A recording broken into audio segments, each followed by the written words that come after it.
শরীর আরামের খোঁজে, আর পরিস্থিতি টাকার খোঁজে। মন শান্তির খোঁজে, আর হৃদয় আপনজনের খোঁজে। যে আপনার উপস্থিত থাকার কোনো মূল্য দেয় না, তাদের ছেড়ে দেওয়াই ভালো। কি ঠিক বললাম তো? বিশ্বাসী বিশ্বাসঘাতকদের জন্ম দেয়। পরিচয় বড় লোকদের সাথে নয়, ঠিক সময় পাশে দাঁড়ানো লোকদের সাথেই রাখো। বলার মধ্যে তো অনেক কথাই আছে, কিন্তু চুপ থাকাতেই শান্তি। ভালো জীবন পাওয়ার জন্য পয়সার নয়, ভালো জীবন সাথীর প্রয়োজন। যখন সময় নিজের না হয়, তখন আপনজনের নিজের কোথায়?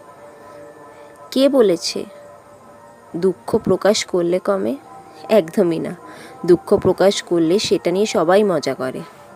যদি জীবনে কিছু মূল্যবান থেকে থাকে, সেটা হলো পরিবার।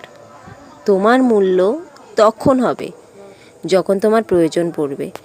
যদি কেউ তোমার ওপর মরে, তো চেষ্টা করো যে ও যেন বেঁচে থাকে।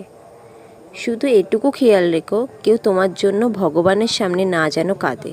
কারণ দ্বিতীয় সুযোগ গল্পতেই শুধু পাওয়া যায়, জীবনে নয়।